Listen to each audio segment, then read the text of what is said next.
Hi, Mako here. Wanted to give a shout out to Nick, the Backyard Bowyer. I've taken upon myself to start building PVC bows, thanks to Nick's books and his YouTube channel. So, wanted to show a couple of bows that I've started with. This is my first bow that I started. It was basically the youth recurve that Nick talks about. I did this about 2 weeks ago. First venture, learned a lot. Wasn't very happy with the end product though, but I think that's the nature of building these, is that you end up finding something to improve upon every time you build one. So don't get discouraged if you take one on that it doesn't turn out the way that you will, and I'll show you what my second bow turned out like to give you an illustration of that. Gave it basically it's built on the 48-inch platform that Nick talks about. Things that I I also tied a string tied to this with a jig that I'll show in another video, based on Nick's videos. What I did for this bow, what I did not like about this bow is that I didn't get the limbs very flat. I used a jig that I had some problems with heating, and I didn't have a trough built, and I had a lot of issues and reshaping that ended up resulting in this bow being a lot thicker, taper wise, than the bow you'll see next. What this did is this bow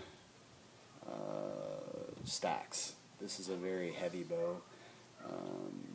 Pulls about, I'm guessing around 52 pounds. I can pull to about 26 inches on my scale where I feel comfortable, and that's about as far as I want to draw it, and it's at about 52 pounds at that point, and it's really stacking. So not a very comfortable bow to shoot.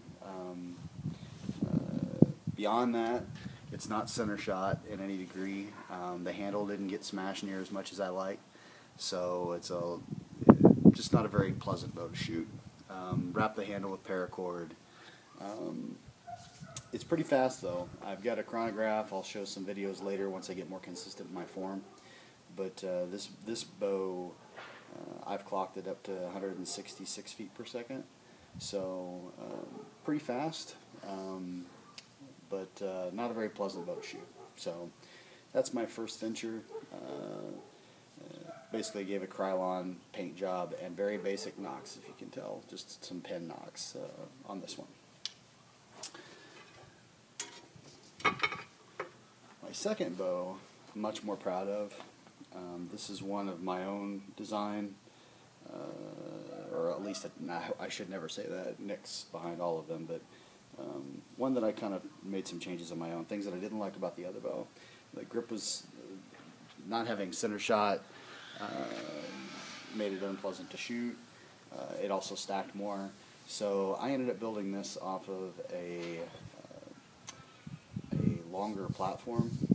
It's got a 6-inch handle versus the 4-inch handle that's normally standard. It also it's got 6-inch recurves, but because of the 6-inch handle, I actually added 2 inches to account for that to get to 50. And then because of the stacking and the fact that I'm also learning how to shoot left-handed, by the way, I added another 2 inches to make it a more pleasant bow to draw, something lighter weight to learn on. Pretty pleased with how the bow turned out. I pushed it to the side. I'm left-handed, so you have to keep that in mind. On this one, I pushed it to the side. It's not one of Nick's new reinforced bows. That's my next project. But it is not fast. It's 34 pounds at 28 inches. I don't have arrows spined correctly for this yet, so I can't really give a good judge of speed. I've clocked it anywhere from 150 something, consistently hitting 120 something, but they're bouncing off the riser pretty hard because they're not spined appropriately. So I'm going to get better equipped for that kind of thing, and then I'll show that in my future videos. But what I liked about it, I ended up doing the tips a little different on this one, rounding them off a little bit more. This is still a very basic tip. My next one's going to be like the ones that are more pointed and tapered. I ended up doing a wood grain finish on this bow. I wanted it because I'm planning on shooting this one off the hand.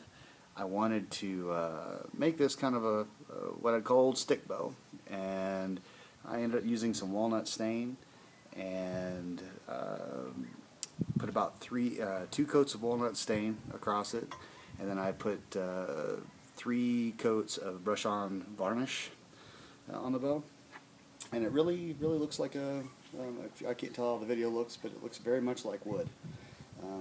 If somebody walked up to this bow, they wouldn't think this was PVC for sure.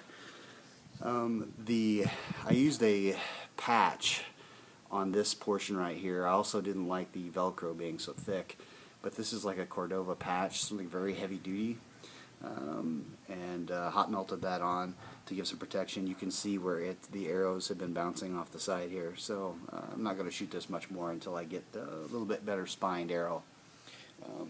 Shooting it very accurately though, even for having improper spine, it's shot very accurately. So very pleased with this bow. Once I get it arrows properly spined, this is one I'm going to get a lot of practice on, obviously. So I will keep posting videos. Like I said, longer platform on this one. My next venture is going to be the center cut bow that Nick did. I'll take that on in the next few days. My intention is to build fun to shoot bows, but also eventually start perfecting my craft to the point that I can make some hunting weight bows for whitetail and small game here in Oklahoma, and maybe even eventually elk in Colorado. That's I got to get my strength up though for that to happen, and then on top of that I got to get the performance up. So stay tuned. I'll keep you informed of my progress as I venture down this path, and appreciate any comments, any questions you have. I'll try and keep updated to everyone, and I will make sure that my next venture is recorded, and I'll start doing more things like speed tests and things like that with the chronograph. So thanks, and a big shout out to Nick for all the help he's provided. Thanks, bye.